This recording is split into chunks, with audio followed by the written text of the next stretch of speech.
everyone. Welcome to another Sabbath Aftershow or Sabbath Insight. Not sure what we're calling it these days, but in this session, we're going to be speaking about finding your path and purpose, unlocking personal fulfillment, and just kind of going in and sharing what we got from our Chief Jegna, our Master Chief Yuya.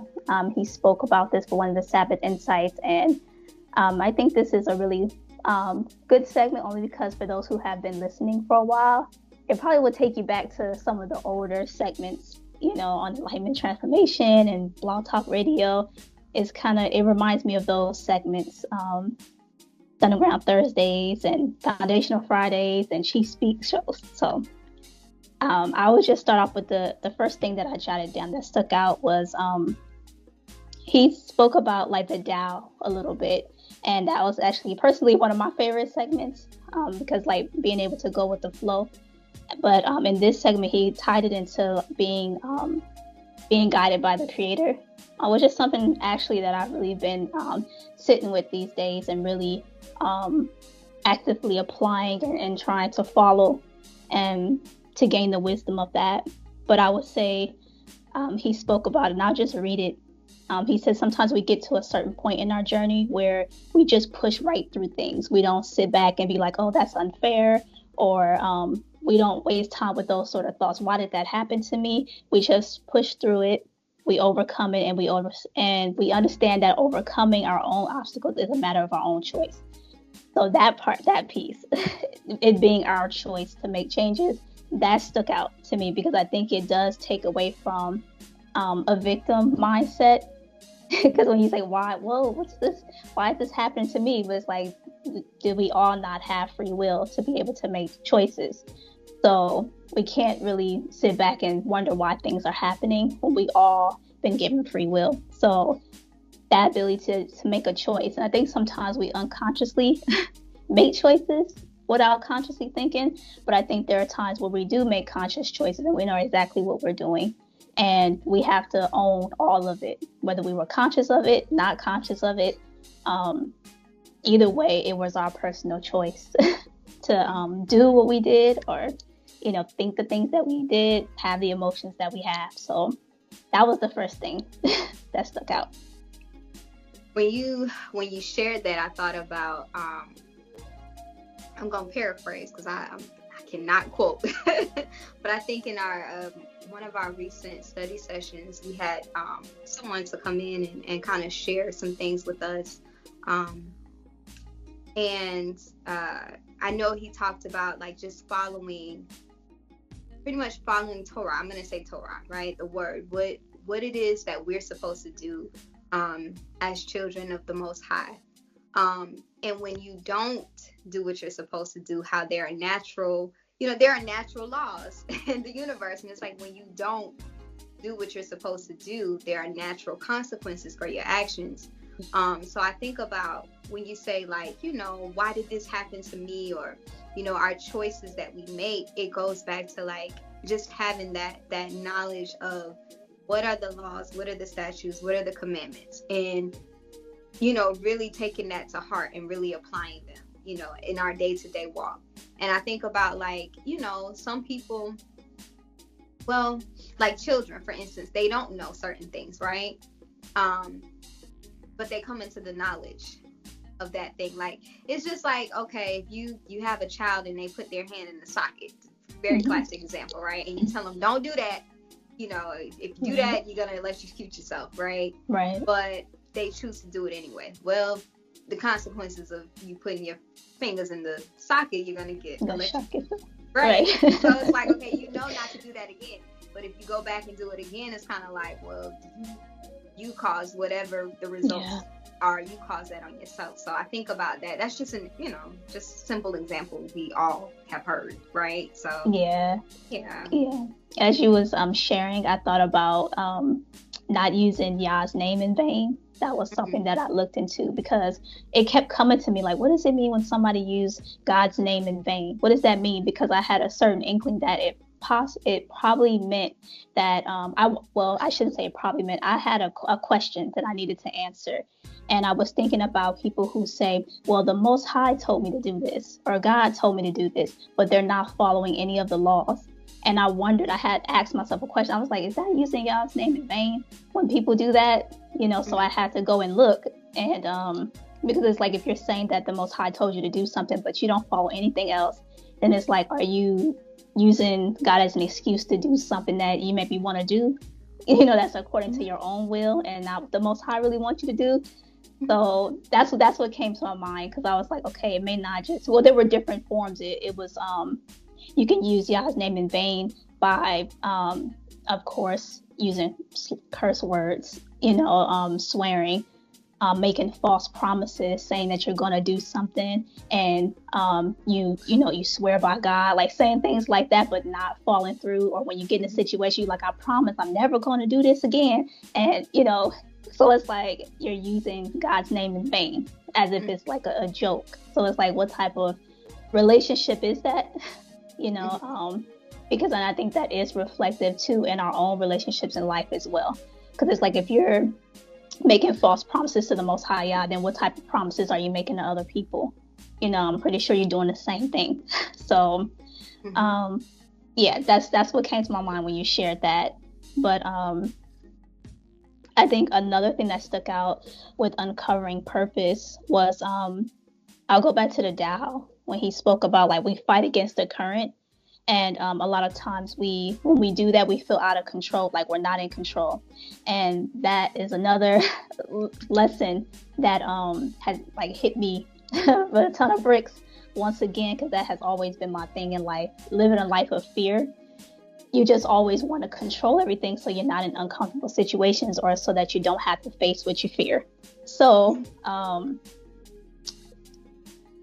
that wanting to control everything, I was really like just been, working with that and working through that and sitting with that. And one of the things that came was like, okay, you're trying to follow your own will. This is what it looks like. Because though I've been like learning and studying that, like, okay, you're supposed to be guided by the Most High, and the Most High will is supposed to be your own. That's what we learned in our new.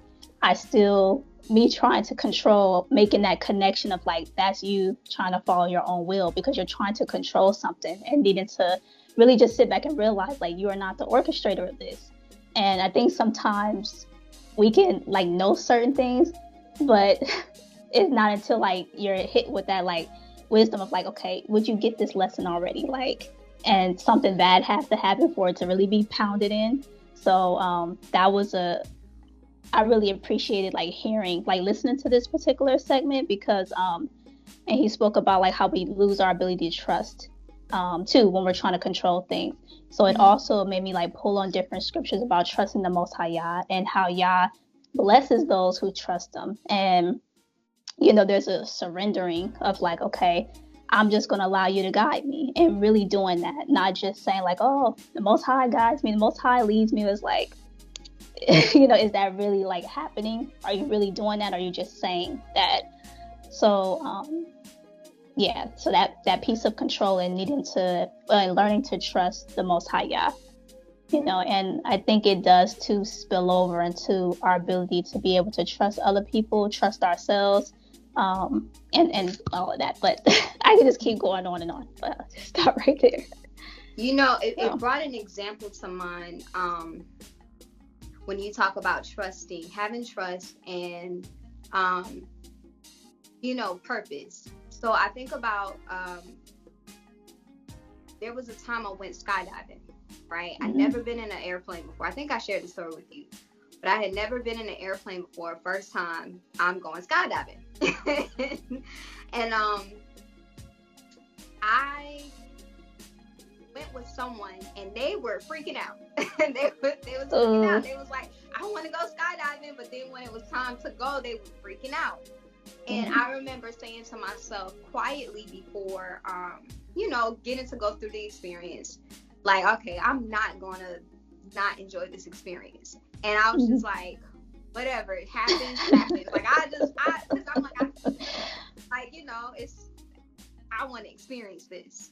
And I remember going through the process of just skydiving. You know, the airplane is going, the door is I think they shut the door, but you kind of feel that rush building as you're going up into the air. And then when you first jump, if it's two people in there, sometimes the other person goes before you, so you get to see, you can kind of see, you know, what's happening. But when you first jump out of the airplane, it's like you're just going, you know, you go straight down, right? And you get all the adrenaline and everything. Wow. And then at a certain point, you start to kind of just coast. And you know, most of the fall is that, I'm going to say coast, but most of the fall is you just kind of just easing on down, right? Okay. But that first initial jump is like, you just falling. Okay. And I remember in the moment, this is purpose, like in the moment, I had no control. It's the person who you're strapped to, because you're essentially strapped to a professional skydiver who has been doing it for like, I forgot, I think you have to have either jumped 100.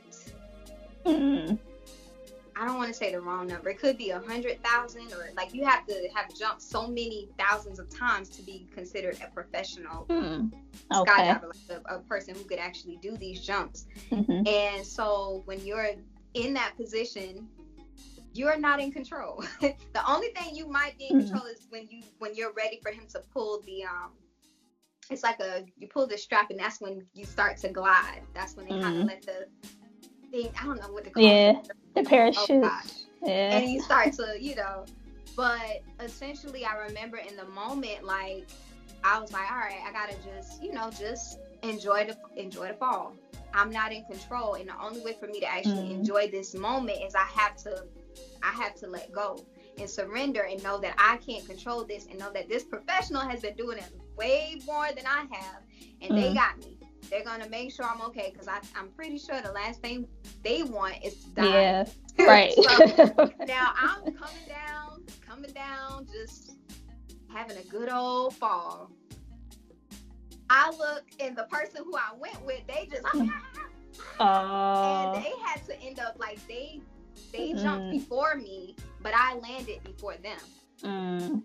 Okay. Because they had to glide through the air longer than I did, because they were too out of control. They felt like I'm not in control. They were freaking out. Oh wow. And so it was like, and it was so bad. They when they landed, they thought they, you know, went to the bathroom on themselves. That's how bad that was. Right? So you probably caught you.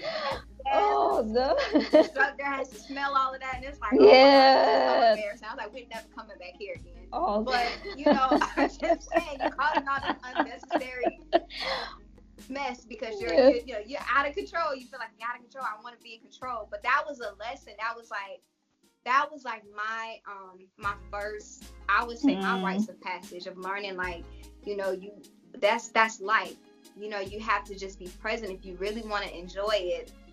You know, and I'm not saying everything's gonna feel good or whatever, so you're gonna always have that adrenaline, but the orchestrator, or the person who's the dive instructor, that's the Most High. Or sometimes for us women, that's your head, that's your covering, that's your master, that's your daddy, whatever you call them. You have to trust, like, they know what they're doing. You just fall in line sometimes, you know, and be in the moment, and that helps you fulfill purpose. So yeah, that was a great story. I didn't know that it's a professional that goes with you. I thought it's just the person by themselves. So I might actually try that thing, because I thought it was just you going there. I'm like, what if you can't pull the thing? What if your hands are trailing and you like, I can't find the thing?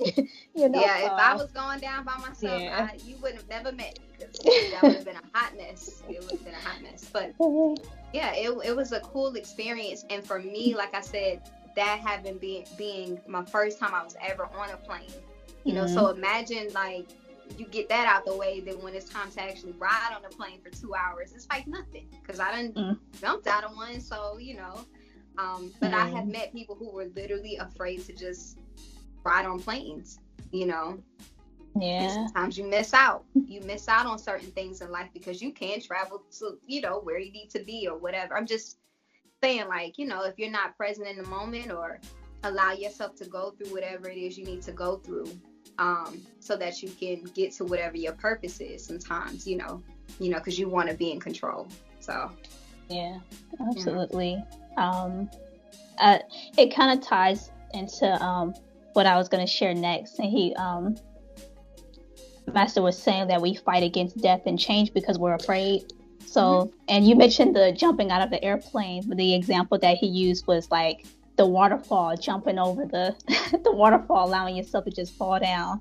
And I like that example because it's like the water and everything, and just like, okay, I don't know, it just seems very like when he mentioned surrender, it like, I guess I think about water as being like calming and soothing at times, but also very powerful, also very strong.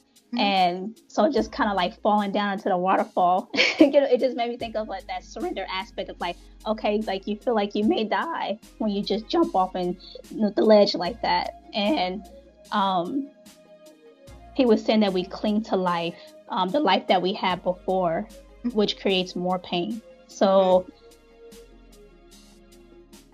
it's kind of, I guess it's kind of interesting because I know sometimes, like, I guess for me, I just speak from my, to my own experience. There are times where I do have that in the back of my head. Like I can feel myself holding on to an identity or past things. Like I've been that person that was like, oh, I wish I can go back and do it. That was one of the examples that he gave when people say they want to go back and they wish they could do this or do that. And my thing was like, oh man, I was on it when I was this age. I was going to school, I was taking these classes, I was, doing this, doing that. And I was like, well, where did my discipline go? Like, why am I not that active like how I used to be? And just hearing him share, like, we shouldn't be trying to cling on to those things. We should be moving forward. Of course, being present in the moment, but when we're constantly looking back, then we're not focused on what we're creating now. And of course, what we're creating now it does have to do with the future too. I remember him saying, I don't want to misquote it, but I came across it. It was one of the segments he did. I think it was Our Father or Apology Power. I think it was that one. It was Apology Power. And he was saying that when we don't, it was about being present in the moment. And I'm trying to remember what he shared. He said we have to look back, like he spoke about time travel and like how we have to go back and think about why we did the things that we did in the past, but also be moving forward at the same time, because he realized at a certain point in his journey that in changing the past, he was able to change the future. Because it's like when those opportunities presented themselves again, he was able to do something different. So I thought about that. And I forget where I was kind of going with it, but I thought about that in terms of like, okay, if we're just stuck in the past and that's all we're looking at, but we're not using those past lessons to, okay, I got the lesson to use so that I don't repeat the same things. But if we're just stuck there and that's all it is, constantly just talking about the past all the time, then it's like you're not present and you're definitely not creating a different future. You're just going to be doing the same, creating the same causes. So, I thought about like, okay, well, I won't be doing that. I won't be looking in the past and like, oh, I wish I could do this, wish I could did that. But looking at the past, it's like, okay, what did you do in the past that you no longer want to do in the future? I'm gonna have to examine it. We all have to examine those things so that we can create something different. And that's the purpose of looking back. And it may be times where you look back like, oh, that was a great experience, but not to be stuck there just for the sake of being stuck there, So that was one of the lessons that I learned. That's like, okay, I'm going to move forward with like, okay, this is how I'm going to move differently. I won't stay stuck in the past, but only use it towards like, okay, you make sure that you examine what you've done in the past that you don't want to repeat enough to make a different choice and to see when certain things are happening. Like, okay, I used to do this. This is how I'm going to do, moving forward or right now in this moment. Yeah. I think, that's key. I think for many of us who are in our youth, and we're talking about nation building and we're talking about family and we're talking about all these things, and a lot of us have been extracted from our own maybe biological families, and not extracted in a sense of like there's no communication, but it means that maybe we have taken hold to greater information, and maybe we have insight, or we have put ourselves in this school to learn better or higher ways of thinking, right? And so we can look back and see how the relationships that we may have had in our families, or maybe the connections that we may have had, maybe how we could have mistreated those situations that were brought forth, or maybe we saw the patterns of our parents and our grandparents, and it's like, okay, now we have more information, and we have greater information, and we have knowledge of stuff, and we get all of this great teaching, so that moving forward we can create better families, or we can create better nations, better communities, so on and so forth. But not always being stuck in, well, we used to do this, or not always bringing some of those things into this next space that we're in. I think about that, but then I also think about on the flip side, the bad examples. And I saw this a lot of times growing up with family. Sometimes I'm gonna speak from the women perspective. Sometimes you have older women in your life who are still stuck in when they were 20, 21, 22, and they was it, right? Yeah. And they still sometimes function from that space. Like, it's like, yeah, they haven't grown, they haven't developed, and they just kind of I don't know, like, I think of being just stuck, or even when you think like, oh man, when I was this age, I used to do such and such and such, now I can't do it. It's like Master was telling me, like, yeah, that has nothing to do with right now. Like, you can still do certain things that you did in your, before. You can still do those things. It's not like anything is just, life is over. And so people who think like that, it's like, you moving with the wrong mentality. So that was a lesson he definitely gave me. It's like, yeah, that's not what this is. That is not what this is. So. Yeah, absolutely. Well, I would say, I guess getting towards the end of our share, but I can't end it without just sharing like one of the most important points that he was making, because at the end he was like, get out your bubble. That's what you do to fulfill your purpose. He said you uncover your life purpose when you get out of your bubble. And he kind of gave some examples of like how, like, all we care about is how things affect us personally. And then he shared like different points of like, okay, what that looks like. So he said we live a life around comforts. That's one of the things. Also, there's a fear of looking bad or sounding dumb. That's how you're living in that bubble. And living in that bubble, he said, it's a self-centeredness, procrastinating out of fear of failure. And then he said we relate events to only how it affects us. And so I wrote down those things. I was like, okay, that's the self-centered bubble. So in order to fulfill purpose, we would have to get out of that. So, but I did take note what he said. He said it's not an easy thing, but he was saying it's like it's like a Nephilim step. So it's one step, but it's a difficult one, and it's a giant step for those who are able to do it. But he was saying if we can get out of this bubble, we will have an opposite reaction to those things. So we won't live a life of comfort. We'll be focused on helping other people as opposed to just focused on ourselves. We won't take things personally so much. And he also mentioned we expect people to give to us what we want. And when you don't get what you want, you become angry and frustrated and act out.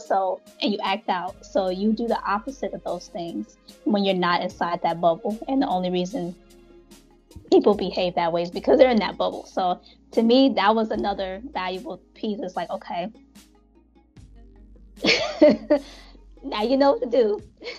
Okay, you have no excuse, no reason to live in a bubble, because you were given exactly what you need to do to live a life full of purpose and to get out of that. So that was something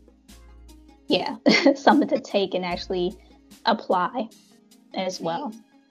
For some reason, that ties me back to the segment he was doing on fulfilling purpose. And I think when he was saying, when you realize that you exist and extend outside of yourself, you realize that everything you do, it actually affects other people. So I think, as you're saying, like getting outside of your bubble is recognizing also that your bubble, it don't exist. It's an illusion. You actually affect other people, and even down to I remember a lesson he was teaching, just in terms of like when you don't listen, right? When you don't pay attention, when you don't listen, and you do things that are not what you're supposed to do, it's like you're causing harm to the world, you know. Or people who one thing, oh man, we always talk like people are caught up in celebrities, and every time they have a baby, and I remember he would say, I don't care about such and such baby, that's just, you know, another person in the world that my children have to deal with, you know what I mean? Because they're not actually living according to the natural laws of the universe, or what we call Torah. So just perspective. I think about perspective and how you're seeing yourself and existence in the world and in relation to others as well. So, you know. Yeah. That's a good point. Well, this is great. I kind of just wanted to just end with a scripture. Jeremiah 17:7-8. But blessed is the one who trusts in Yahuwah, whose confidence is in him. They will be like a tree planted by the water that sends out its roots by the stream. It does not fear when heat comes. Its leaves are always green. It has no worries in a year of drought and never fails to bear fruit. So that was one that I really liked. And I was like, just hold that. That's peace. Well, that you got something out of this. And thank you for joining us for this Sabbath after show. And we will see you in the next one. Feel free to leave a comment, share the videos with your friends, your family, if you're getting something out of them. Subscribe to Chief Yuya's channel, Enlightenment and Transformation channel, Anu Life Global Ministry, all the channels. Yeah, just stay connected and subscribe to House of Yuya. All right. Peace, everyone. Thanks for continuing to rock out with us. If you like that episode, check out some of our previous Sabbath insights. Like, share, and subscribe to the channel, and catch Chief Yuya message every Sabbath, only on House of Yuya.